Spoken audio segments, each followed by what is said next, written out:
Good afternoon and a very warm welcome to the panel Acceptance and Rights of Minorities in the Western Balkans. Dobar den, dobar dan, diten emira, guten Tag. My name is Andrea Ohidi. I'm a German professor for education sciences at the University of Education, born in Hungary. One of my major research topics has been and still is the educational situation of Roma in Hungary and in the European Union.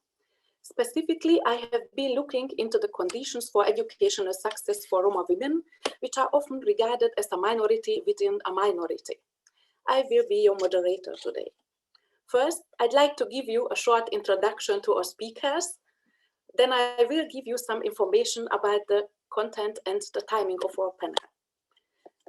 Mrs. Emilia Regepi is third Deputy Prime Minister of Kosovo for Minority Issues and Human Rights. She studied at the Faculty of Education in Pristina and earned her master's degree at the International University of Novi Pazar in the field of political sciences and international relations.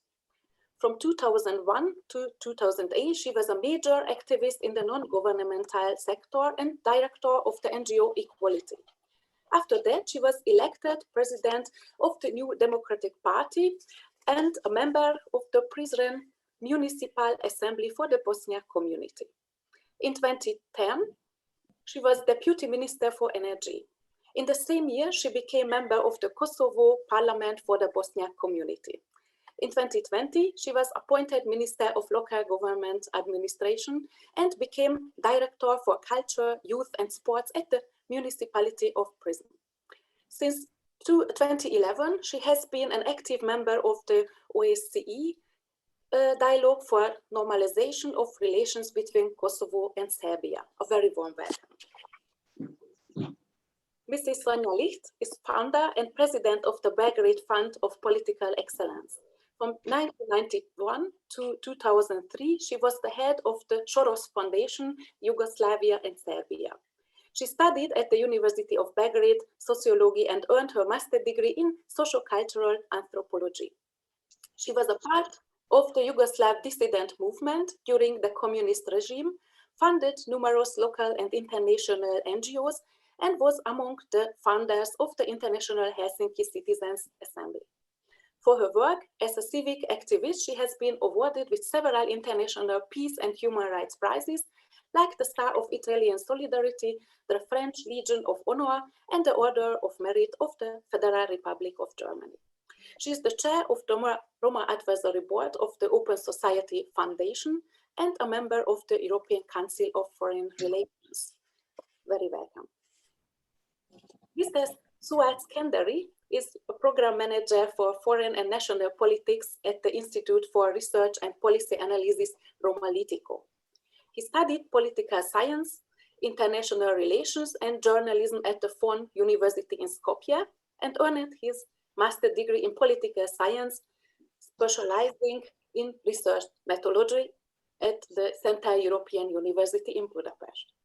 He worked for the humanitarian Roma Association Mesecina and was fellow at Think Young in Brussels and Roma Integration 2020 before founding Romalitico. He facilitated the working group on our panel topic during the first Forum Civil Society and Think Tank Forum 1 Road to Berlin. A very warm welcome. And last but not least, Dr. Frederick Jürgens is Deputy Head of the Western Balkans Division of the German Foreign Office in Berlin. He studied political and social sciences in the UK and in Italy.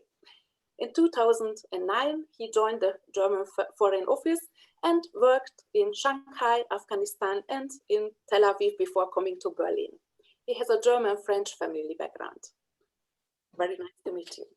Thank you very much for coming and participating in this panel. I'm very happy and very honored to be your moderator today. And thank you very much for Tina, Victoria, and Florian, who take care all of the technical aspects of our panel. And Hans-Georg, a very special thank to you for organizing all this session. The goal of this panel is to discuss the topic acceptance and social inclusion of minorities in the Western Balkans region, especially of the Roma minority, based on the results of the policy recommendations developed by civil society experts experts, in the first think tank forum in June.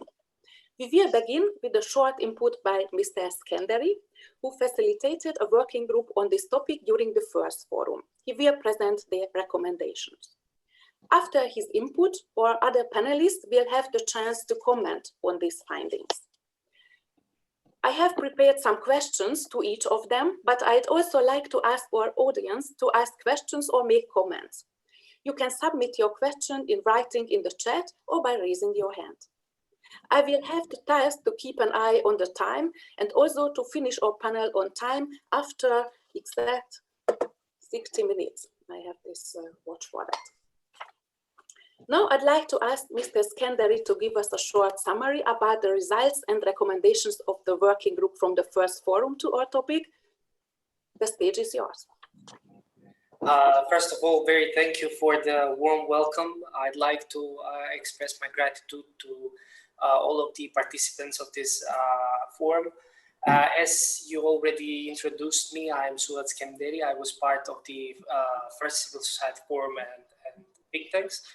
And I must admit that it has been a very fruitful discussion, which generated a lot of policy recommendations towards the CSOs, towards the national governments, as well as to the European Union as well. So I'd like to jump on the recommendations so that I don't take up much of the time. So first of all, I'd like to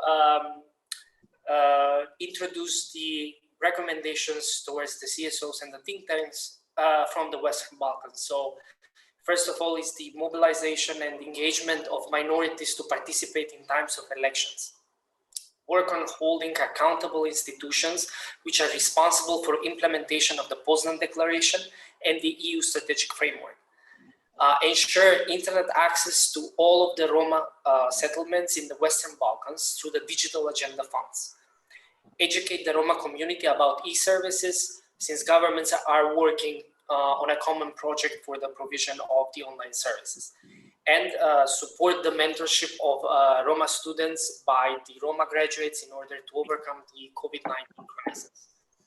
As for the recommendations towards the Western Balkan governments, there are a lot, but I'll try to squeeze them all in. So first is to safeguard the freedom of political expression in the Western Balkans, especially for minorities, due to their isolation and the existing tokenism. Tailor employment measures and vocational trainings for minorities in accordance with the market demands in order to maximize the potential of the workforce. Support Roma's informal grey economy to transit towards a green economy together with the economic actors. Make an objective of the digital agenda to involve Roma children in the digital education and ensure their access to digital and online continuous education. Monitor and sanction discrimination by the health institutions and staff towards the Roma patients when they go for checkups or other health services. Take a targeted field approach towards minorities for immunization/vaccination in order to tackle the COVID-19 crisis. Establish instruments to allow vulnerable groups to access EU funds and ensure that minorities participate in the planning process. Collect data for the purposes of the Poznan Declaration, as well as the number of Roma vaccinated against COVID-19. Use the potential and the capacities and the expertise from the business sector and the CSOs. Utilize the opportunities to take advantage of the Western Balkans investment framework in order to improve the situation of Roma, especially through the construction of social housing. Guarantee the organization of an unbiased census and the participation of Roma throughout this process. Ensure civil registration for minorities by 2024 in accordance with the UNHCR pledges and the Poznan Declaration. Safeguard the infrastructure in the Roma settlements, such as access to electricity and water supply, and engaging minorities in the reforestation process in order to mitigate climate change's consequences and negative impact on the environment. As for the EU and the member states recommendations, I have few. So the first one is invest efforts in political assistance in the Western Balkans, especially to minority participation in decision-making positions and processes as allies to the minorities. Monitor the implementation of the national laws in the Western Balkans, especially the laws covering the promotion of the rights of the minorities. Monitor anti-Gypsyism and make sure that no one is left behind despite some progress resulting from the EU efforts. Initiate the operationalization of the Poznan Declaration and monitor the progress towards meeting the objectives. And the last one is include Roma to participate in the accession and the negotiation process when Western Balkan countries open the accession negotiations. So these were the recommendations generated from the first civil society and think tank forum, well, the first part.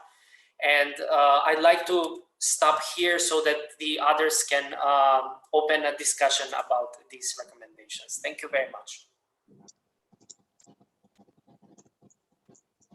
I think you're muted. Thank you very much. I'm sorry. Thank you very much, Mr. Skenderi, for your report about these fundings and recommendations. And can I ask you, Mrs. Licht, to tell us, what do you think about these recommendations? First of all, I want to greet everybody and to thank the organizers for being invited again for the second round of the Civil Society and Think Tank Forum. I agree with Suad. We had a very, very good working group and very engaged. Although I was listening to these recommendations, which I more or less know by heart, I must say that I was thinking how we in fact live in an incredibly complex and dynamic times. Because I must say, only a month after these recommendations were written, there are certain things that I think would look differently. What do I mean? Well, there was a very dramatic event that happened between these two rounds. And it's true, it did not happen in the Western Balkans, but in the Czech Republic. Stanislav Tomáš, young mid-age Roma, was killed exactly in the same way as George Floyd in the States on June 19th. And then it was announced by the police, but even by the highest political authorities, that he died from an overdose. He might die from an overdose, but he was killed by a policeman. And he was killed because the policeman was kneeling on his back, on his neck for 6 minutes. So why did I start with this very sad story? Of course, it is not a unique story. I could go on with telling other stories that happened in our part of the world, but I am convinced that a new time has come. And as far as I understand, for the first time, we can see a more or less organized response of the Roma community throughout our region as well. And the slogan is Roma Lives Matter. I think this is where this whole event, very tragic event, has, I believe it will be a cornerstone. And the cornerstone is able to happen exactly because of all the changes that we went through in the last few decades. I am not going into history. I would just say that it is now 16 years since the Roma decade on Roma inclusion started. We know that certain steps were achieved, especially understanding the complex and a really demanding issue of education, housing, employment.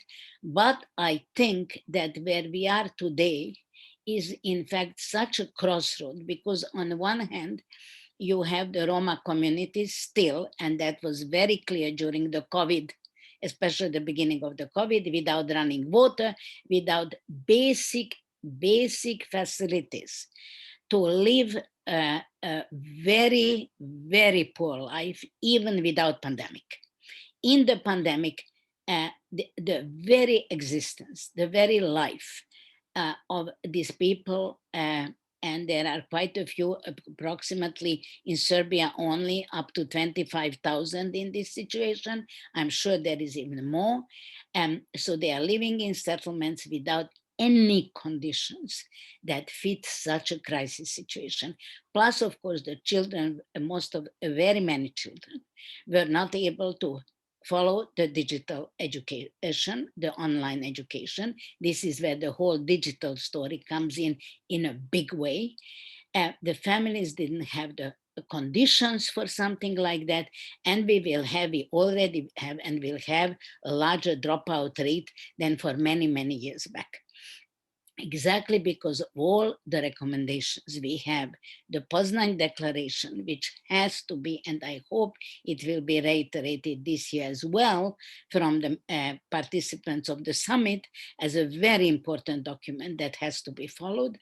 I would like to, in fact, put the emphasis on the issue of emancipation. And the Roma community as a whole is now facing a major challenge of political, economic, educational, cultural emancipation. I dare to use this maybe old-fashioned term, but I think it still works. It is absolutely necessary for the whole societies, both in each and every part of Western Balkans, but also regionally, to work together and really to do their best if they care for European values that we hear every time when there is a discussion as this one. For example, today that EU is a community of values and we want to join that community of values, then we must together, and not only the Roma, work for those values to become a reality. In the same time, I would say it is very important for civil society organizations, think tanks, not only Roma organizations, but all of us, to work toward, in fact, proving to the society, not only that Roma are part and parcel of our society, but they can and they are ready to contribute to these societies who are also facing a lot of difficulties. So this is where I find the transition from gray to green economy so important. We all have to transition from gray to green economies. We all have to work on reforestation. Roma can add a lot on mitigating climate change with what they are doing in daily life, etc., etc. So I think the message has to be very clear. Roma are working for their own benefit, but they are in the same time benefiting and have a huge potential benefit our societies, especially our aging societies that are all faced with their population. And we have here a young and potentially really, really energetic population that can in fact help not only themselves, but all of us. Thank you for your attention.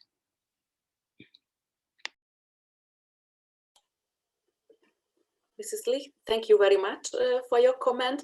And as you can see, unfortunately, we have lost Deputy Prime Minister, Mrs. Redzepi, but I hope she will be able to come back. We will see. Mr. Jürgens, can I ask you to comment on the recommendation of the first, of the working group of the first think tank event? Yes, hello, dear Professor Ohidi, dear, well, Deputy Prime Minister, if you are listening, Ms. Licht, Mr. Skenderi, participants, colleagues, friends. First of all, thank you so much for having me here in the forum. I'm participating as a diplomat who has been working in the preparations of the whole Berlin process this year, but not so much as an expert. So I am, for many things, of course, more listening on the receiving end of what you have been saying. I also listened to many parts of the first part of the forum, and perhaps I would just say a few sentences to the fact that the Civil Society Forum is a crucial part of the Berlin process, and we take very seriously the bottom-up approach that these discussions feed into the political discussions that we are having, the recommendations and everything you discussed there is duly taken note of. And I think this is a very important part of the entire process. The Berlin process, of course, helps us to put the Western Balkans high on the European agenda and to remind everyone in Europe and in the Western Balkans that it is high on our agendas.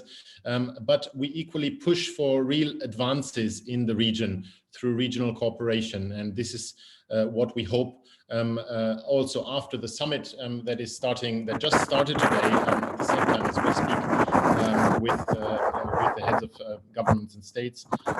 We hope that this type of cooperation continues throughout at the political level, but also, of course, on the civil society level.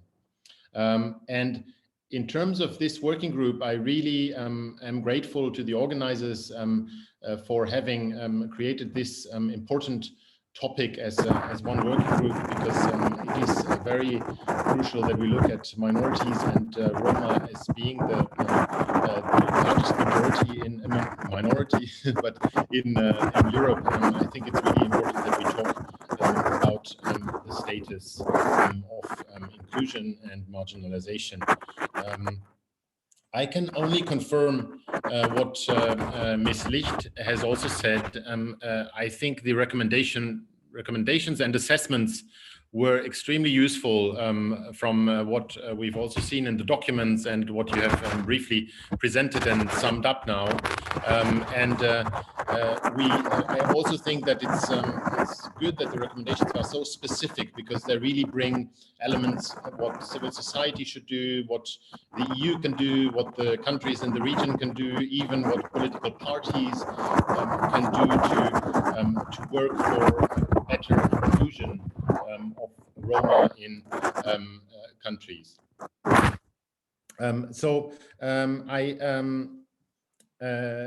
I can repeat that what is important is that we overcome discrimination and marginalization and even violence, as Ms. Licht reminded us with this very sad case in the past weeks.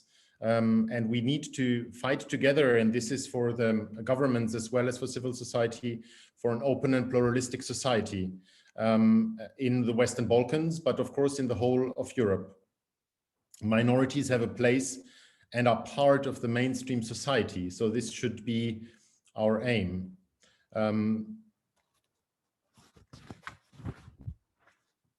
I would just like to sum up as well what we have achieved, and if I say we, I mean it in the broad sense, in the past years, and we have achieved quite a few things. So there is the Poznan Declaration, as was mentioned, 2019. There is the new EU Roma strategy that we have since last year with tangible goals until 2030. There is a definition of anti-Gypsyism, which we reached last year. There is concrete projects that we pushed for and implemented on different levels. There was a ministerial meeting on Roma last week, again, which continues the work also with the Regional Cooperation Council. So we have many tools that are in place and that advance, and I think many important steps have been made. But, and this is where I would confirm many of the things that you have said, the situation is still far from satisfactory in terms of inclusion, in terms of conditions and perspective for, especially also for young Roma in the region. Also the presented data that you had in your analysis from the working group shows that a lot of work still lies ahead. Unemployment is still nearly twice as high for Roma. Education levels have not been reached. Health insurance cover is not sufficient. There are shortcomings both in implementation of these measures, but also in social discrimination, which we have not overcome. And COVID-19, as you also mentioned, has made things far worse because the most marginalized communities are the ones that were hit most, and this particularly applied to Roma in the region, both in terms of what you said, education and access, but also just in terms of the health risk and rates of infection. And this is where in the next step it is so important that the access to vaccines is is made possible for Roma communities in particular. I would just like to give one other dimension which was just briefly touched upon as well, which is the one on migration. And we had a large conference last year in October under the EU presidency when Germany had the council presidency, where we looked at the question of migration of young people away from the Western Balkans. And this is particularly true for many young Roma from the region who see their future elsewhere, because they do not see perspectives in the countries where they live. And this is really, I think, the crucial point where we need to try to change things, that young people there get perspectives, and this in turn will be a perspective to have a very dynamic part of the society, participate, be integrated, and become part of the mainstream of society. So last but not least, I think it is important that we work on these things together across borders. It's also important, and I think this is for me such a positive outcome of the Civil Society Forum this year, but of course also in the last years, that there is this great cooperation of civil society group across countries to work on issues that are relevant, not in individual countries, but across the region and across Europe. And of course, the aim is to create plural and open societies, which is also part of another working group which there was on reconciliation.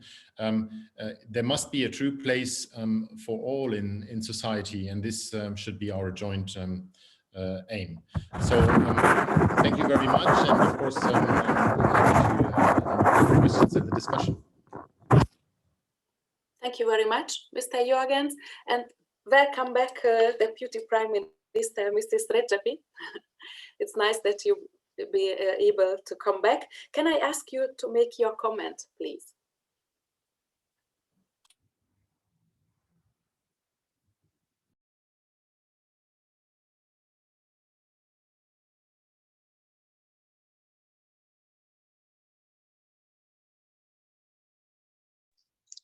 Can you hear me now?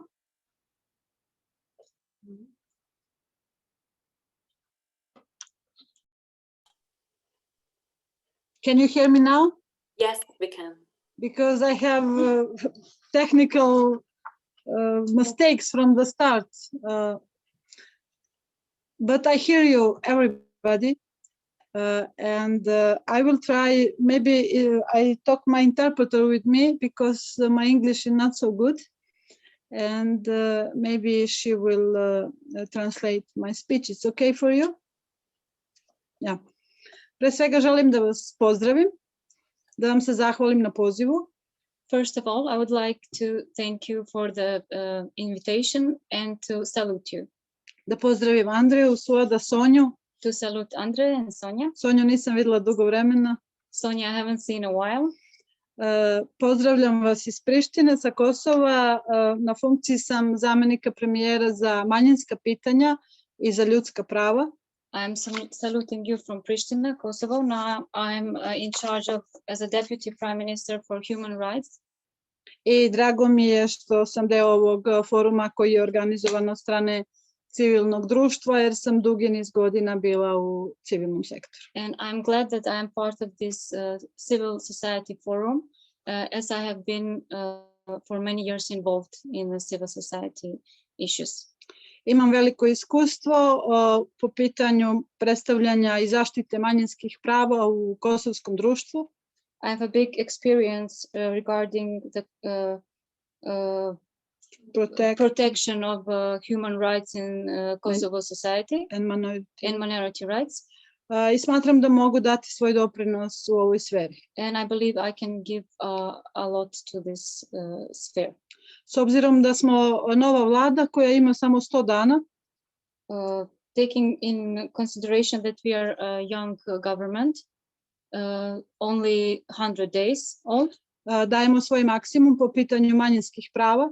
We are giving our maximum regarding the rights of human rights and minority rights. Tu smatram i položaj romske zajednice. In that I mean also the position of Roma society, koja je nažalost kao i svuda u regionu na slaboj margini našeg civilnog društva i ne samo civilnog nego javnog društva uopšte. Which is also, as everywhere in the world, in a very low marginalized level. Ali kod nas su Romi ustavna kategorija. But for us, Roms are constitutional category. Imaju svoje pravo. They have their own rights. Kao i sve druge zajednice i narodi na Kosovu. Like all other societies in Kosovo. Fokusirani smo kao vlada na socioekonomski status svih građana. As a government, we are focused on all the social and economical status for all the citizens.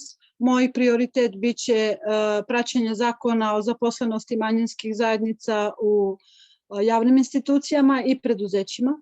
My priority will be focused on employment of all the minorities in central and local government.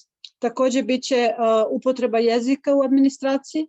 As well, it will be the usage of the language in the administration. Za romsku zajednicu naša strategija će biti fokusirana na edukaciju. As for the Romans, our strategy will be focused on the education. Na infrastrukturi. Infrastructure. Od strane poslanika i civilnog sektora iz redova romske zajednice dobili smo strategiju koja se zasniva na pomoći u agronomiji. From members of parliament, we got strategy that is focused on the agronomy. Kako bismo zaustavili migraciju romske populacije. So that we could stop the migration from the Roma society. Tamo gde žive Romi u opštinama na lokalnom nivou fokusirani smo na njihovo zapošljavanje. Where Romans live, we are focused on their employment. I dalje je prisutna rasna diskriminacija. Still there is a lot of gender inequality. I dalje je prisutan fenomen anticiganizam. It is still present the phenomenon of anti-gypsism. Moramo raditi na podizanje svesti većinske zajednice. We have to work on to upright the level of minority rights. Kako bi mladi rasli u duhu poštovanja i uvažavanja svih naroda, a ne sa mržnjom i sa konfliktima i sa stereotipima jedni od drugima. So that the younger generation could live and with respect, caring for each other and not with hatred. Kao vlada imamo dobar socioekonomski program. As a government, we have a very well developed social economical program. Koji je direktno fokusiran na finansijska mesečnu podršku deci. Which is directly focused on financial monthly payment. Roditeljima. To the kids, for the kids, to the parents. Samohranim majkama. Mothers that are single. I starim licima. And elderly people. Prioriteti dalje je podrška od strane Ministarstva za rad i socijalu siromašnim ljudima. The priority is still for the belonging to the elder people and socially not very stable. Fokusirani smo i dalje na infrastrukturne projekte kako ne bismo imali kolektivne centre za život Roma. We are focused on social infrastructural projects so that we wouldn't have kako ne bismo imali? Kolektivne centre. So we wouldn't have collective centers. U programu vlade je 273 izgradnje socijalnih kuća. In the program of the government, we have 273 new houses that will be built. 60% tog projekta je već završeno. 60% of that project is already finished. Ali naravno da imamo potrebe za jačom infrastrukturom po opštinama gde žive Romi. But still we have the need for better support from the municipalities. where Roma lives. Ono što nam treba od strane Europske unije jeste podrška svim manjinskim zajednicama. What we need from the European Union is the support to all the minority societies. Jeste podrška civilnom sektoru. Support to civil sector. Jeste podrška vladinim institucijama. Support to governmental institutions. Jeste podrška interetničkom dijalogu nas svih ovdje koji živimo na Kosovu. Support to interethnical dialogue to all of us who live in Kosovo. Kako bismo manje zaustavili migraciju svih građana Kosova. So that we could stop or lower the migration of Kosovo citizens. Ako kažemo i govorimo u javnosti da je Kosovo multietničko društvo, if we say and talk about it that Kosovo is a multi-ethnical state, onda to moramo i u praksi implementirati. So we should do it in practical words. I'm here for any questions from your side.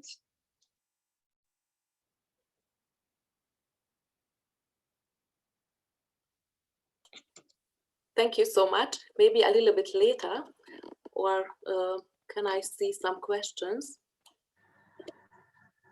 No, not really, but I have one for Mr. Skenderi, because today we celebrate the second anniversary of the Poznan Declaration, in which the prime ministers of the Western Balkans reiterated their commitment for the integration of Roma in their societies and pledged to step up their efforts as part of the EU enlargement process and regional cooperation, as Mrs. Rajapi also said. They set objectives regarding employment, education, health, civil registration, and non-discrimination. Mr. Skenderi, what do you think about the implementation of the objectives of the Poznan Declaration on its second anniversary? Which successes can we record? Which challenges remain? Thank you very much for the question. I cannot say that much has been done, especially because of the COVID-19 crisis that hit the most vulnerable, even to be more vulnerable. We cannot say much about employment because we've done a research, and the research shows that Roma were the first to be fired from companies, from the business sector and the public sector due to the COVID-19 crisis. Because of the job cuts, Roma were the first to be fired. When we talk about housing, legalization of dwellings is still delayed because Roma settlements are still not part of the detailed urbanistic plans, and many of the countries are still having problems to incorporate dwellings of Roma into the detailed urbanistic plans. When we speak about education, internet access is still a luxury for many Roma, as well as distance learning, as it has been already noted by the fellow participants. Electronic devices were still, again, I say, a luxury to many of the Roma. The gap is still, it gets even bigger as before. And when we talk about healthcare, we must note that not all of the Roma have the chance to register for vaccination, and there has to be a targeted approach from the governments towards the unremote, I say, settlements where Roma people live, because they don't have internet, they don't have any electronic device, so they cannot, they don't even have access to health institutions, so they cannot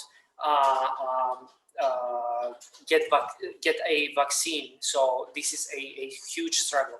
One thing for sure that I might say that there is a slight progress is that civil registration heads towards incorporating all Roma. So I hope that in very near future, as far as North Macedonia, I can say for sure that more than 750 people will get into the identification process, and they will get the identifications documents. And as far as the discrimination, we have had a huge setback as a region, because many of the mainstream media were trying to create stories that Roma did not believe in the COVID-19 virus. They were the first ones to spread the virus, and even in the social media, it has been a total chaos where many of the mainstream communities were targeting Roma as in the social media and were calling for dictators to come back. I must not say names, but you already know they were calling names of dictators to come back in reality and take care of us. So you can understand to which degree of hatred there is in the social media. And I'd like to thank Mrs. Sonja Licht about noting this very, very important, I'd say as well, cornerstone, because you know the death of Stanislav Tomasz has been a critical juncture for the Roma community in Europe, because there has been a series of protests in many of the countries. In Saturday, there was one in North Macedonia, and we were more than 1,000 people on the streets chanting for freedom. Although we have never seen Stanislav Tomasz in reality, but we feel the pain that that was in the video, because it was horrifying to see, and it was horrifying to experience that someone from your own ethnicity has been the subject of such horrifying act. So thank you very much. I hope that I answered the question, although a little bit of pessimistic, but this is the reality that we are living, and this is what we see in the region. Thank you. Thank you very much. And you also has a question from our audience. I can read it aloud. I find Suad's idea of engaging Roma into the green economy instead of the gray economy especially interesting. Can we learn more about that concept? So actually, there is a whole process of transition. So first of all, we must understand that Roma, many of the Roma are working as waste collectors and scrap collectors. So these people are actually helping us as a society to get rid of plastic, to get rid of metal, to get rid of many of the things that are impacting negatively on the environment. So usually these people are not into the formalized business sector. So this is not a formalized business. Yet we believe that these businesses that already exist in the informal economy can be the drivers of the change towards the transition to green economy, because a lot of the people here are trying to get by day just by collecting plastic. But when we think about ourselves as a collective, we must know that plastic can last for many years, and we cannot get rid of the plastic if we do not recycle it. So if we recycle these materials, I think that this would be a very innovative way to transit from the informal sector, the gray economy, to green economy. This is just one example of businesses that exist as informal businesses in the countries that can transit towards the green economy and be part of the change towards the green agenda. Thank you so much for your answer. And I'd like to ask our audience to ask your questions and or make your comments right now.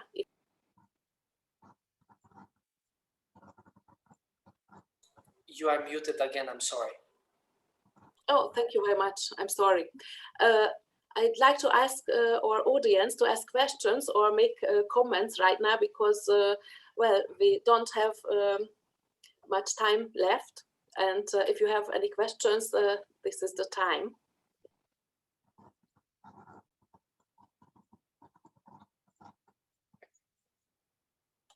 But for the time being, I have a question to Deputy Prime Minister, Mrs. Redzepi. What do you think, which have been the biggest problems and challenges to achieve the objective of the Poznan Declaration since the second ministerial meeting in Albania last year? Is it the COVID-19 pandemic or something else? Jeste svakako da treba postojati volja, politička volja da se nešto što se potpiše realizuje na terenu. First of all, there should be a political will that what is signed should be also done in the real or on the field. Ukoliko ne želite da implementirate to, onda nemojte da potpisujete takve sporazume koji su teški za implementaciju. If you do not want to implement those or to implement those declarations that you have signed, don't sign them at the first place. Mi takođe u okviru ovog memoranduma, ova Poznan deklaracija koja je potpisana u Albaniji, takođe na terenu imamo problem oko legalizacija zemljišta. We as a part of the Poznan declaration also have problems on the field for the legalization of the land. Veliki broj pripadnika Roma nema zemljište na svoje ime. A big part of the Roma society don't have their lands on their own names. I ukoliko lokalna vlast ima mogućnosti da im sagradi kuće, mora pronaći adekvatno zemljište od strane opštine. And if the local government wants to build houses for them, they should find the appropriate land at the first. Ukoliko imaju svoje zemljište, legalizacija je teška zbog mnogih drugih indikatora sa strane.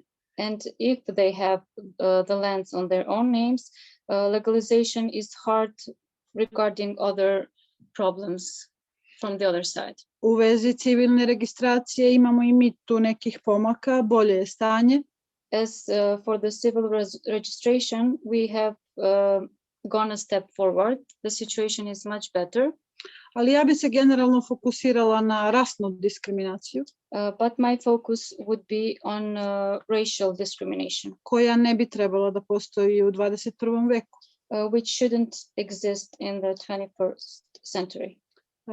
Takođe, mi kao vlada dajemo jaku podršku sistemu obrazovanja, edukacije. We as a government give a lot of support to the educational system.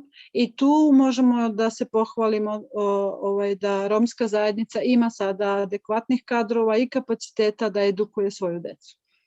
Thus we can say that the Roma society now has a better educational status and that can educate the Roma society. Sad dolazimo do drugog problema koji je jezičke barijere, zato što oni govore romski jezik, a njihova deca trebaju da se školuju na jednom od službenih jezika, ili na albanskom ili na srpskom. Now we faced another challenge that Roma society speaks in Roman languages, and their children should be educated in another language, either Albanian or Bosnian or Serbian. To je drugi problem, zabrinjavajući. This is also another problem. Ali svakako naš fokus biće zasnovan i dalje na pandemiji. But our focus will still be on the pandemic. I biće fokus na izgradnju stambenih objekata. And the focus will be on the housing. Socioekonomski program dotiče svakog građanina.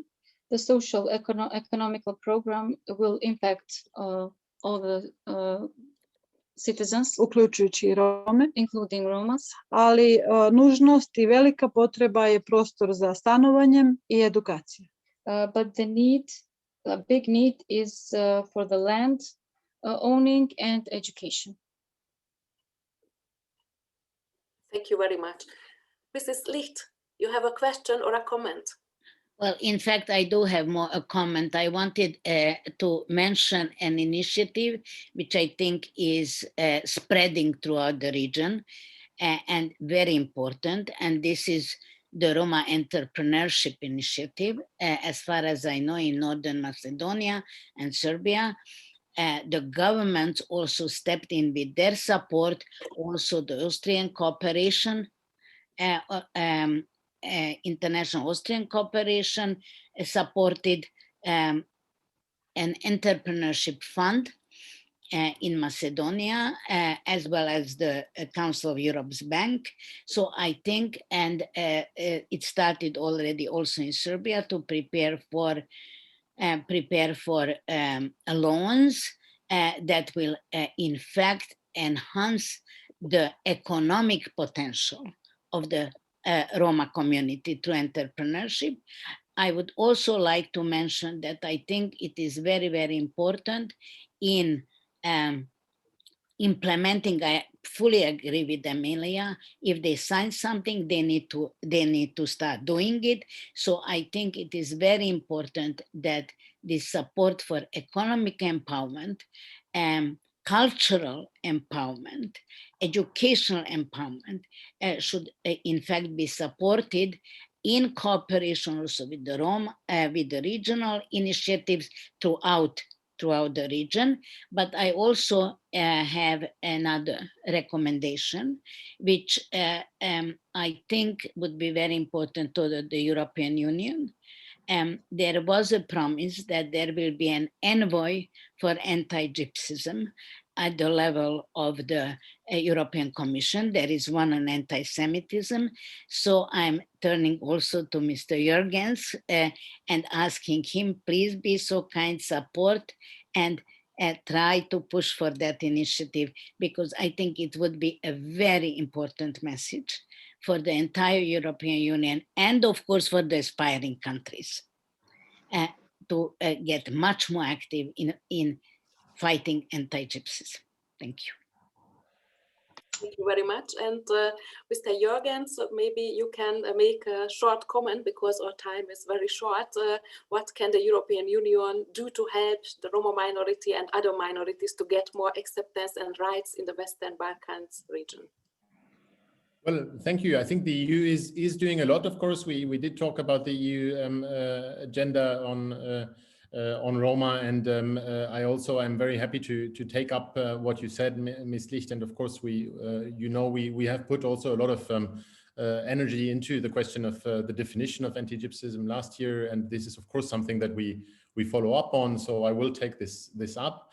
Thank you very much, and I'd also like to underline what Deputy Prime Minister Recep just said, which I think is really important, that there is no space for racism in the 21st century. And this morning we had also the session of the Youth Forum, where it is promising to see when you have the young people from the region talking, they do want an open society, an open, pluralistic, inclusive society, and this is what gives the perspective also to have the future in their countries. So I think this is really what we should be working on, and hope to keep the young people working on that. Thank you very much. And well, unfortunately, we have not much time, but I really like to thank you very much for all of you for this very interesting discussion, which I hope will help to make things better, not only for Roma inclusion, but for all minorities. There is still a long way to go to achieve their social integration, even in the European Union. But therefore, I think we must take all necessary steps to come even closer to their social integration in the Western Balkans and other parts of Europe. Thank you very much and have a nice day. Thank you. Thank you. Thank you. Thank you so much. Thank you. Thanks for all for joining.